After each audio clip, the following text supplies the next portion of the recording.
Hey, all my fantasy football friends. It's your boy, Stoshx, here making a little impromptu video because the GOAT himself has come out of retirement. Tom Brady is back. And look at this guy. Look at that handsome face. He looks like he's 27 years old. Tom Brady coming home. He announced his retirement, or his unretirement, earlier today, and that is just such a good thing for the game of football, for fantasy football, for the Tampa Bay Buccaneers, and for most of their pass catchers. This is wild news, and I just wanted to make a little video about it, and a few other things that have been on my mind. And yeah, so Brady's back. It's March right now, and I just think that's a testament to the risk associated with any of your transactions you do in March. If you're someone who cut Tom Brady or traded away Tom Brady, and now he's returning. It's sad times. If you're drafting a startup right now, or you've recently finished one, and you might have passed on Brady in the 25th round, like my league recently did. This league is the one we've been drafting for about a week now, and it just finished up today. And as you can see, Obi-Wan Jacoby took Tom Brady in the 27-11. I took Tony Jones right ahead of him, and I was looking at Brady at the time. I remember. But there's just a lot of regrets out there, and from people who passed on him, and then there's a lot of smiling faces from people who took the chance on Brady and are now going to reap the rewards.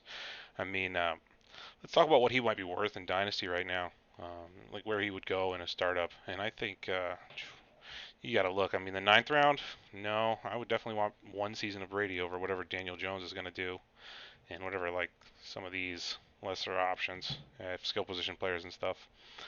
I mean, on just the quarterback scale, I mean, you got to jump right in here to this Tannehill Cousins seventh round area and just slot Brady right in there. Even just one season of Brady with the prospect of maybe having an extra season. He's going to come back and play under the same contract he was on, which expires at the end of this season. So I would say his likelihood of true retirement, of real retirement, is probably pretty high after this season.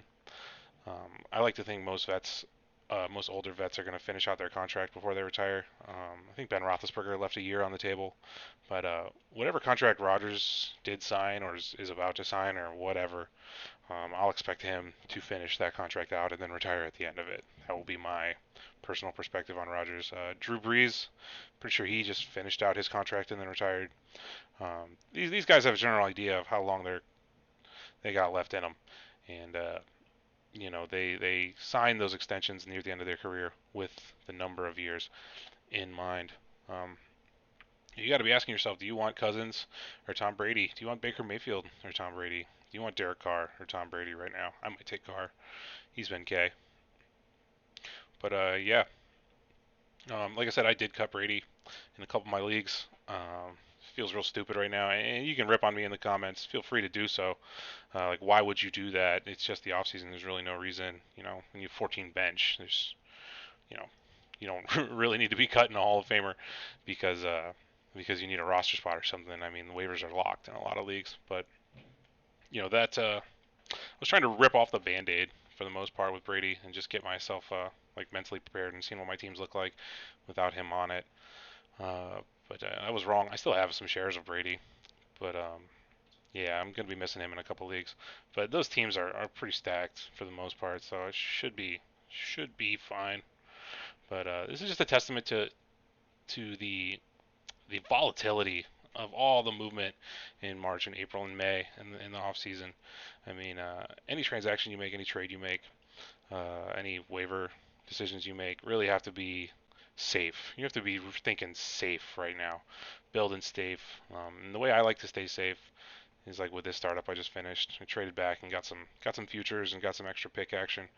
And that's how I stay safe, is just by being wide on middle guys, and that'll keep you insulated for when someone tears their ACL or when someone gets usurped in the draft process. And that's something I kind of wanted to touch on here.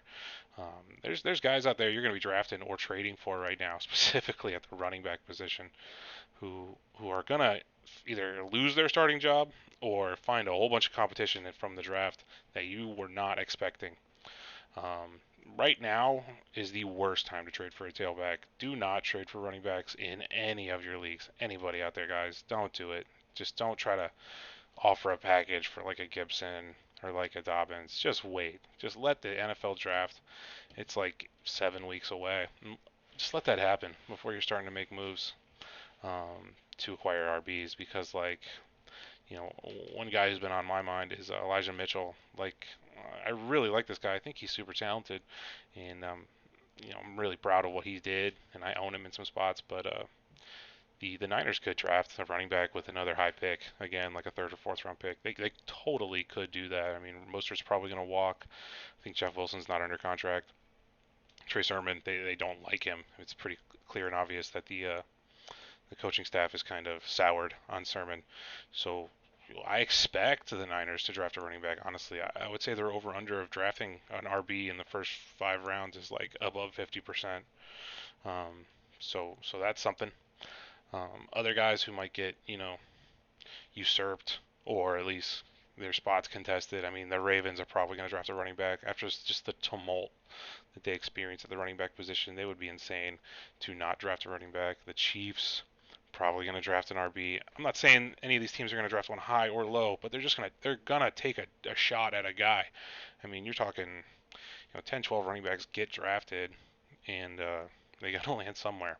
The Giants probably draft a running back. I know they took that Jamar Jefferson in like the 7th round last year, but I see the Giants probably taking someone, especially with a new GM in there. Gettleman really was not trying to, or Gary Brightwell, not Jamar, but Gettleman wasn't trying to, give Saquon any headaches with with a timeshare. So the new guy who's in there as a GM, I don't even know who it is right now, probably wants to get another running back in there because he's seen what happens to Saquon. I mean, the Bengals would be insane not to add a running back through the draft. Somebody, I'm pretty sure Perine's not under contract.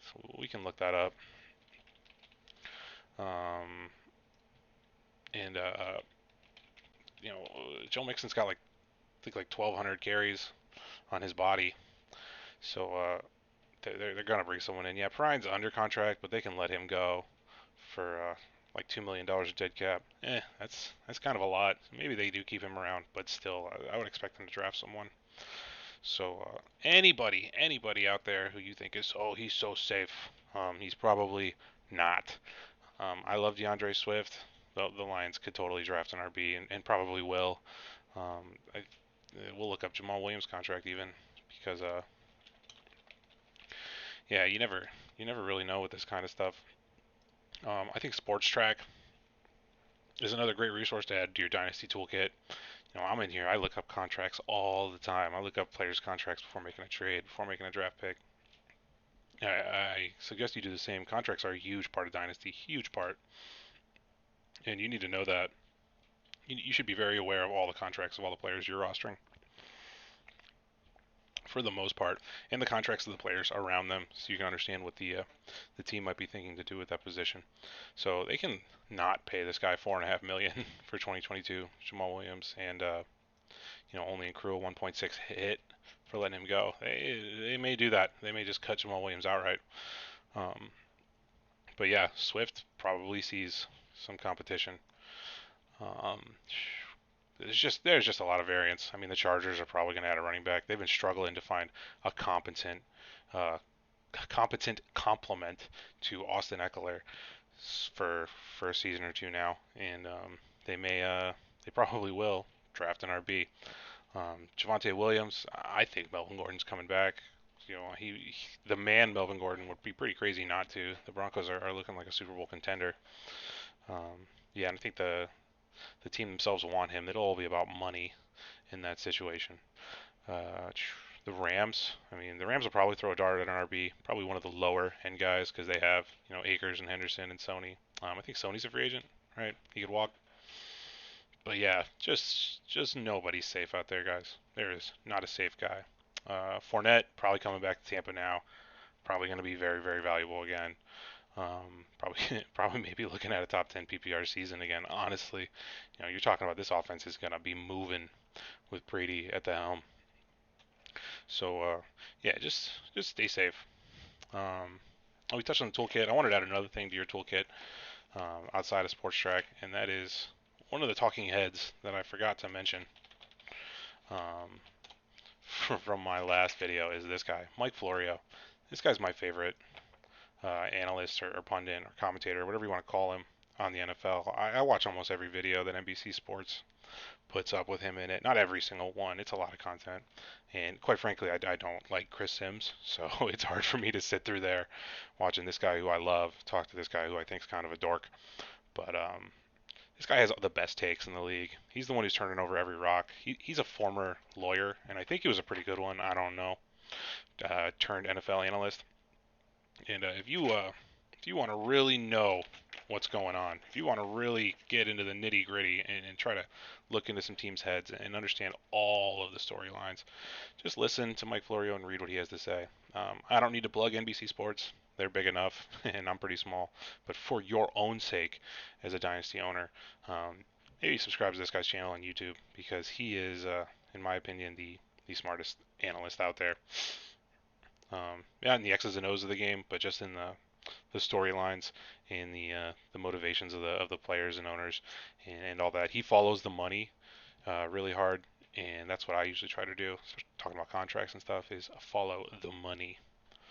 What else we got going on? We got Amari Cooper was traded to my Cleveland Browns. I'm in Northeast Ohio. I'm a big time Browns fan. I mean, I love the whole league, but the Browns are my team of my youth.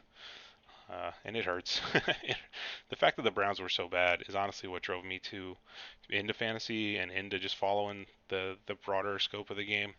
Because if you're strictly tied to the Browns, for the last 15 years, you had a pretty bad time for the most part.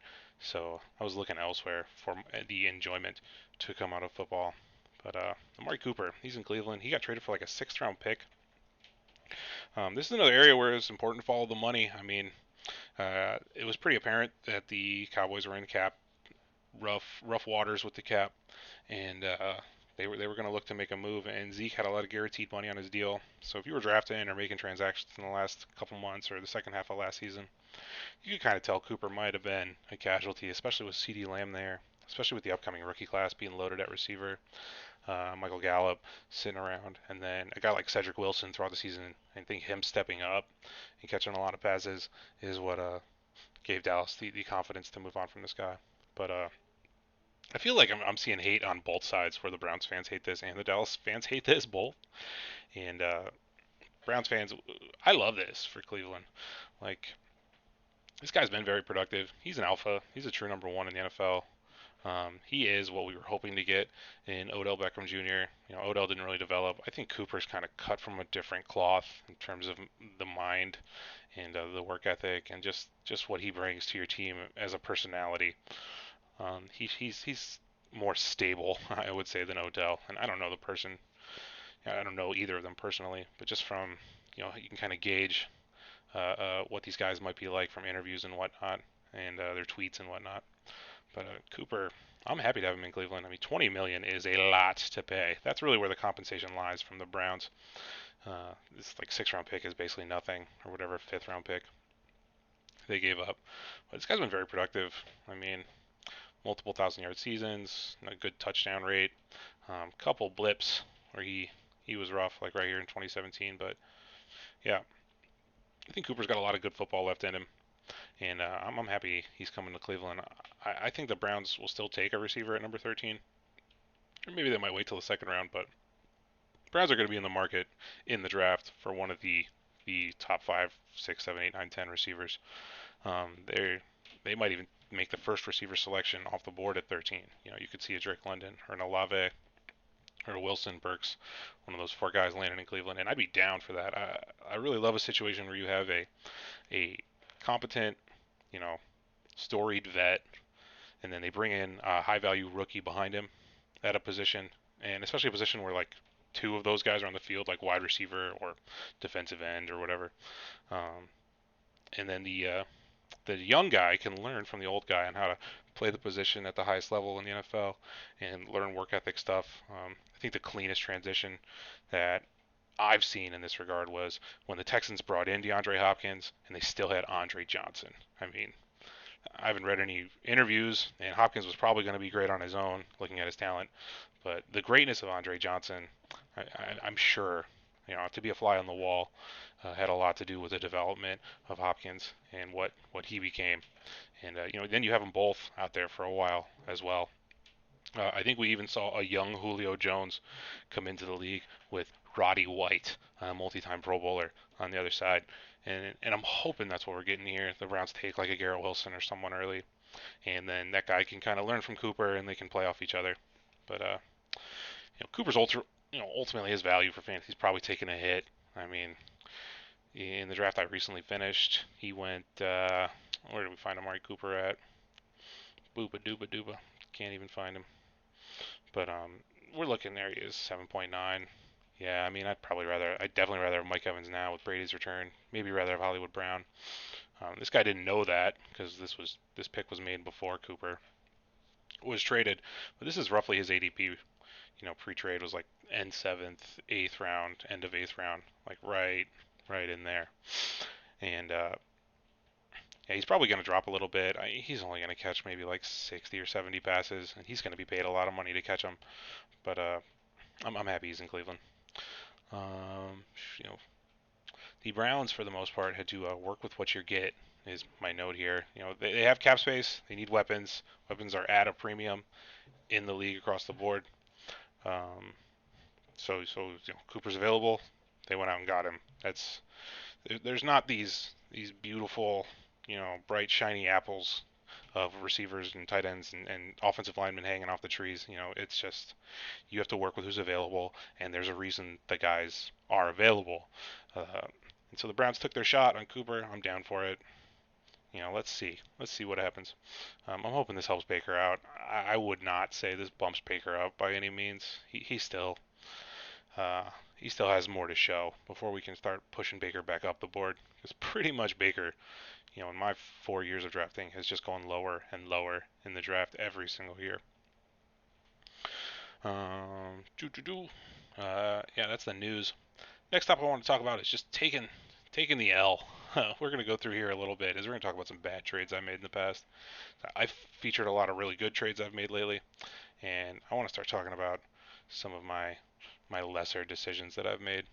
But just like with Tom Brady, just like if you had cut him, or if you had quick note on Brady. I'm sorry. If he is a free agent in your league, and go out there and look, you want to be dumping all of your fab, and I do mean every single fab dollar you have for Tom Brady. It may even be worth trying to fire off a trade with someone right now where you give up a draft pick for just some fab. Like you send a fourth round pick to get like 20 fab, something 50 fab, so you have more fab than everyone else, and then you can dump every single bit of that into Tom Brady. Um, yeah, if he's a free agent in your league and your waiver wires are open right now, every single person in your league, regardless of your quarterback situation, should be spending every single fab dollar on Tom Brady, and that should, in every league he's available, come down to the the priority. And even in a fab system, there is a priority to break ties. So what I want to see in leagues is 1,200 or 12, full fab bids on Brady, and then this thing breaks it. And that's what's going to happen. If there's a league where Brady's available, if you want to cut him, then that's kind of the Russian roulette that we play in fantasy football. Pretty fun stuff. But get out there and dump all your fab into Brady. But yeah. So the big topic for this is not going to be a draft breakdown or anything, but it's going to be about taking a loss in fantasy and staying focused.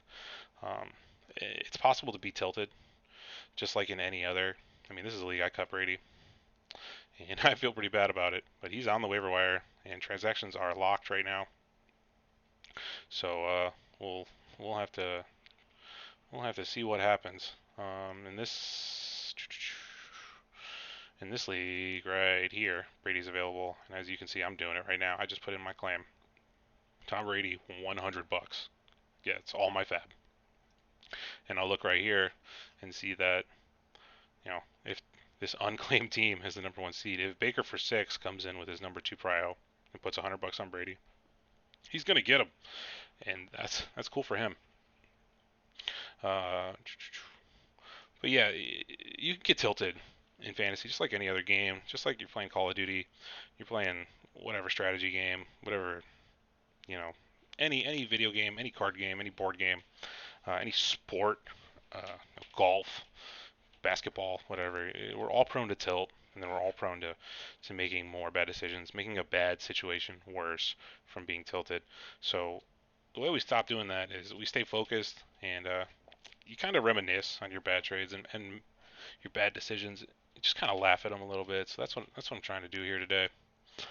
Um, yeah, so we're gonna look at some of the worst trades I've ever made, and I don't have the actual trade, but we're gonna look at it via the player tracker, which is I love this feature on Sleeper that they just bake in all previous trades. So this is right here from the very first Cash Dynasty league I ever drafted, and you're seeing here is Stoshx trades away Mark Ingram, Kendrick Bourne, Josh Allen in August of 2019 before he really developed. Dante Pettis, T.J. Hawkinson, Tony Pollard, and two first-round picks that both ended up landing pretty well. This is Joe Burrow, one of these picks, and the other one is Clyde Edwards-Helaire.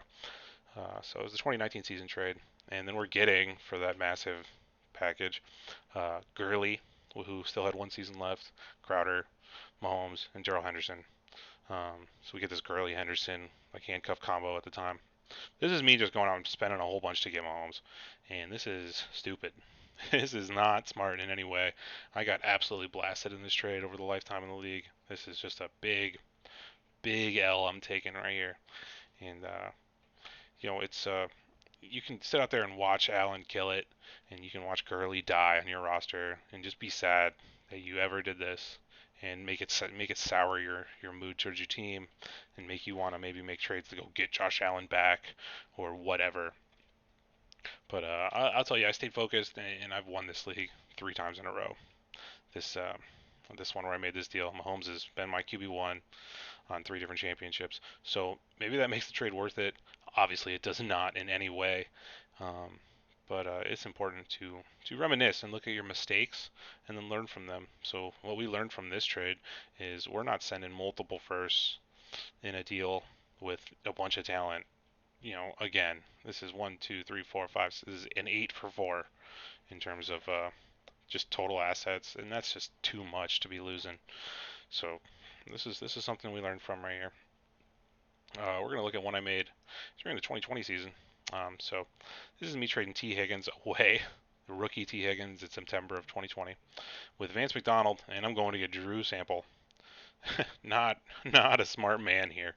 Uh, yeah, Higgins was like 2 or 3 games in to his rookie season. This was right after Uzama tore his ACL this year, and I did not have a tight end in this league. And I got Higgins as the 204 early second, and I thought Sample was going to step in there. He had like a 10 target game on Monday Night Football or something, and I thought Sample was going to be the man, and I was just so wrong and stupid. And this is a league where I've been pretty bad most years, and I'm wishing to have Higgins back, but this is a big time L that Stoshx is taken. This is among my worst faux show. We're gonna keep looking at some big time fails. So this one with David Montgomery here is one I made in the same league that we saw the Mahomes deal earlier. This is another trade I made. This is my boy Nick Bach. I mentioned him before. But so this is Stoshx trading away Stafford, Will Fuller, David Montgomery, 2 firsts and 2 seconds in 2020. So this is August of 2019, and we're going to get Odell Beckham Jr. and Baker Mayfield, this new stack that had just been acquired and put together that I was super hot on, and Jalen Samuels to handcuff my injury-prone James Conner at the time. This is probably the worst trade I've ever made in fantasy, and by a lot. This is one of the first trades I ever made, and it's from a cash league. And it's just the same thing we're seeing before. We're giving up like a 1, 2, 3, 4, 5, 6. We're giving up an 8 for 3, multiple first and seconds with a starting quarterback in there and a starting skill position player. This was rookie David Montgomery here, and this is just bad. I just want to showcase this so you can look at this and and learn from it, and see when you get a trade in your inbox that looks like this, or you're negotiating a trade with someone and it's starting to look like this, just walk away from it. Um, the the most powerful tool that you have in any negotiation is just walking away from it and saying, nope, I'm done with this. Not in an aggressive way or a salty way, but just saying, I don't want to do this anymore. And just saying, cheers, mate. Maybe we'll come back to it, but I don't feel this deal anymore. And I suggest you utilize that if you feel like a negotiation's going south, or maybe you might have come to a soft agreement on something, or you're shooting offers back and forth with someone, and you just don't want to do it anymore. You just want to walk away from the table because a lot of times that guy he'll break first, and he'll come back and you know lower his offer, or not lower his offer, but up his offer. Lower his ask, and try to find a more middle ground. But there's no reason to take a big loss like this. There's no reason to do like a 3 for 7 or whatever's going on here. This is just about as stupid as it gets. This is 10 out of 10 stupid right here from your boy Stoshx. Yeah, trading Stafford, Monty, 2 firsts and 2 seconds for OBJ and Baker. Ouch. Again, I went on to win this league 3 times in a row, so we sorted it out. We righted the ship. But what could have been if we didn't make this fail right here. But it makes you circle back to what I was saying earlier. It's all about sitting tight. It's all about saying no pretty often. Um, you want to walk away from trades you're not feeling, and in general, you're not going to make that many trades, honestly, once the startup finishes and you start to get farther and farther away from it. Until one single team decides that they're going to just unload and play for the long game, you're not going to really see that many trades. Maybe close to the trade deadline, but you're not going to see many even trades, I suppose. You may see some routes like this, but once one single person gets routed a few times, all of a sudden they don't even have any assets on their team remaining to to even lose a trade by that magnitude again because they just can't because they don't have anything left. And I'm sure we all have that potato or that taco in your league who's made some bad decisions and now he's just dust. He might have no picks and no players and be super super sad.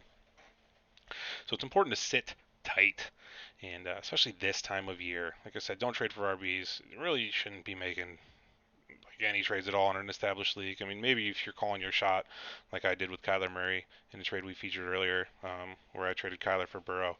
Like that is me trying to get out ahead of a potential Kyler holdout. So if you're getting super bad vibes, you want to unload a player, like that might be a trade worth making. But mostly it's about being chill. Um, I'm gonna show you something here. So this is a trade offer. Um, yeah, so this is me sending Dobbins, Lawrence, and Elijah Moore for Deontay, Jerry Jeudy, and Gibson. You just see I'm losing this. You just see I'm losing this right here. Lawrence is clearly the best player in this deal. He's definitely super high value. He might be worth this whole package by himself. So I don't need to give up Dobbins and Moore. And there's this button here called the accept button. Ooh, just mousing over it. It's kind of scary. But this is the most dangerous thing in all of fantasy football, redraft or dynasty league. This accept button. This is nuclear, man. You need to be. Do not press this button lightly, ever, ever, ever, ever. And you need to be even more scared or paranoid in leagues where you're strong. If this is from the Last Chance U League, where I've showed that I'm one of the best teams in the league and I'm super high value. And what you're going to see is these guys that know they're behind, they're gonna they're gonna scratch and claw and fight and trying to get out of that hole. No one's going down quietly in this game. Okay, if you're playing Dynasty Fantasy and you're an active person in March or April, then you're a dog. All right, you're a shark. Everyone is. There's a lot of them out there, and they're gonna send out sketchy trades. Like I asked Roster Baiter to send me this one. This is not him being a bad guy. He's usually a pretty good guy to negotiate with, but so this is a little staged here, but it's just for the sake of the video. I didn't have any trades pending in any of my leagues because I usually decline them pretty quickly. But when you get something like this, and you will get things like this, just walk away, or at least don't slam accept on anything. Don't slam accept on anything ever, especially these flyers that show up in your inbox without any negotiation behind them. You need to be you need to be alert. You need to be vigilant. You need to be screening every trade you make. We're gonna look at the calculator. Oop, that's not the one. But we'll look at the calculator in a minute. But I'm losing this by a lot, and I just really want to make people aware that this little ACC EPT is the scariest thing in all of fantasy. This will ruin your team, the accept button, if you allow it. And there are people in your league who are nice guys. Nothing wrong with these people. They're not toxic or salty in any way, but they're throwing landmines in front of you in the hopes that you will step on one. So lots of times, the larger you get in a league, the more trades you're going to end up declining. And if you're taking our long-term draft strategy, like we've discussed, where you're amassing a lot of firsts and you're getting wide and tall all at the same time, um, you're gonna have leverage. You have lots of trade leverage. You're trying to put yourself in a position where you don't have to make any trades. I'm in Last Chance U. We're gonna jump into the league. I have a pretty decent roster up front. If you haven't seen this yet, and lots of picks. And I don't have to make a trade if I don't want to. I could fill out my roster with picks and be fine. There's no pressure on me to make any sort of trade. And that's what you're trying to do. You're trying to put yourself in position to not have to deal with trades in any way. Like, you just want to be self-contained if you can. You want to be able to say, I don't like that, or I don't need to do that to most trades that come through your inbox. There's a there's an awesome movie scene I'm going to link in the comments below, in the description below. That is John Goodman and Mark Wahlberg sitting at the table in the movie The Gambler. And I don't think that movie boxed office very well, so you might not have seen it. But it is basically just John Goodman explaining to Wahlberg the merits of having a lot of money and how much that can set you up to be self-contained. And that's what you're looking at in fantasy when you get strong.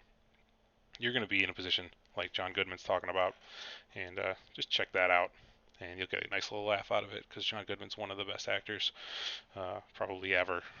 Among them, not the best, but he's great. I love John Goodman.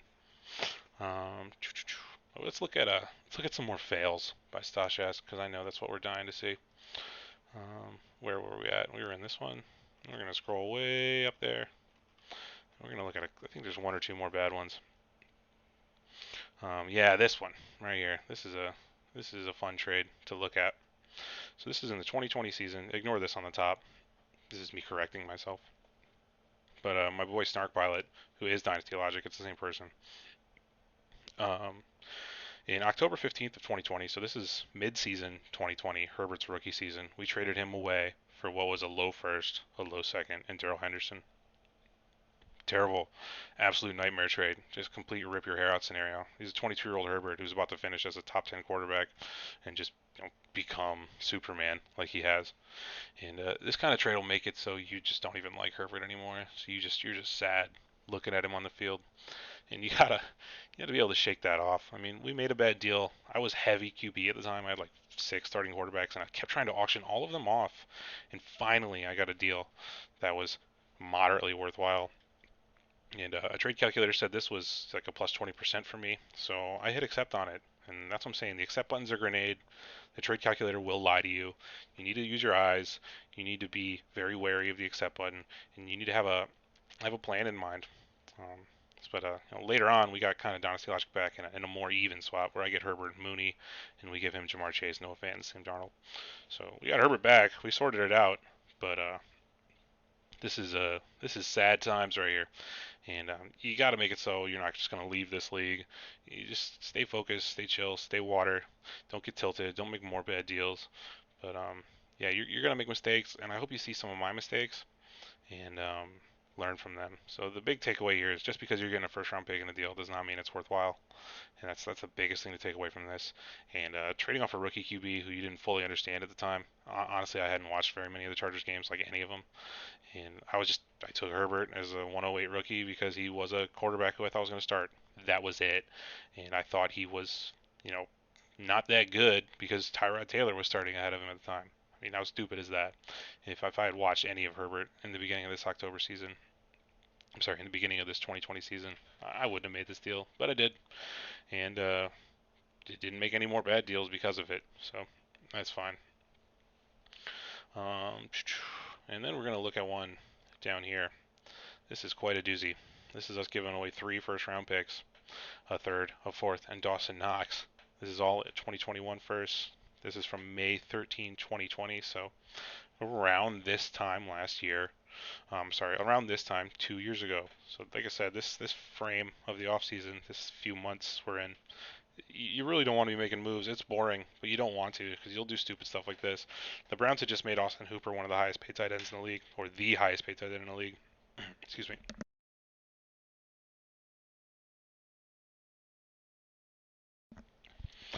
Robbie Anderson was coming off what was a pretty good 2019, and Joe Mixon, no, he's Joe Mixon, and I had finished. This was coming out of our startup. We didn't have a full season yet.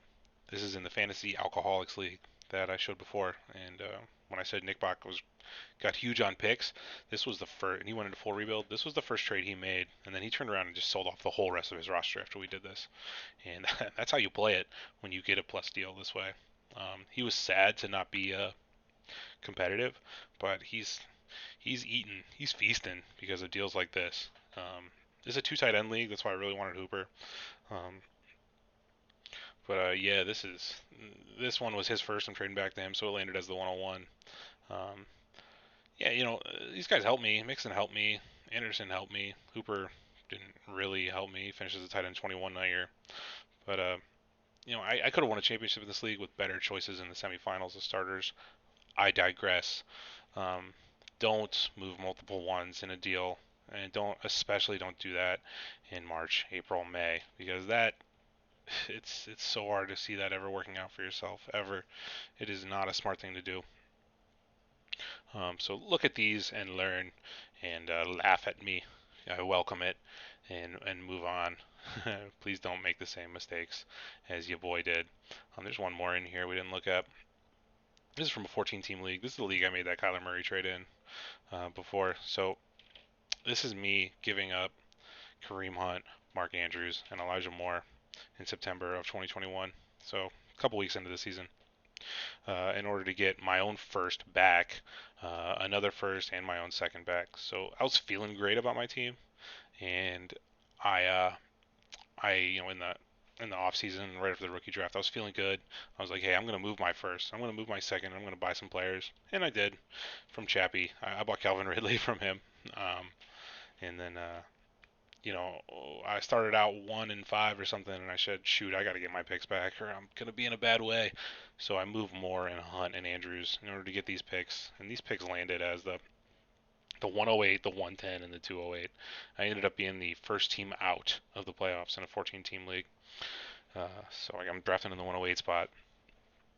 But if I had had Andrews, Hunt, and Moore, maybe it forces me into the playoffs. These picks are not going to help me very much. Just really caught in the middle here. Very, very big time fail. We're trading off a young receiver like we did in the earlier deal. Whoa, what was going on there? Like we did with T. Higgins. We're trading off a rookie who's only a few weeks into his rookie season and still has a lot of upside that we were just not aware of at the time. And it's something you got to live with, something you got to swallow when you make a bad deal. Deals like this are what I'm saying, where you can't stop bad trades from happening in your league. I mean, you'll see this and be salty that if you're one of the other 12 owners, you'll be salty. Chappie got huge. Chappie got huge at my expense. You're not going to call collusion on us. You're not going to put a veto in place because of stuff like this. You just have to let fools like me take the egg on their face, and that's what we did here. Still regret this one, but we're going to keep digging. We're going to get ourselves out of this hole. I mean, that team is still fine, but wishing I had most of these players. And I'm not going to be tilted. I'm not going to keep making bad trades. I'm not going to be mad at Mark Andrews. I'm not going to hate Mark Andrews because I traded him away. But you know, it is what it is. So those are some of the points I wanted to make. Um, I want to talk about how there's a good quote that's real good, and that is, "It ain't what you don't know that's gonna get you. It's what you know for sure that just ain't so. That what gets you in trouble." I'm gonna cut it off there.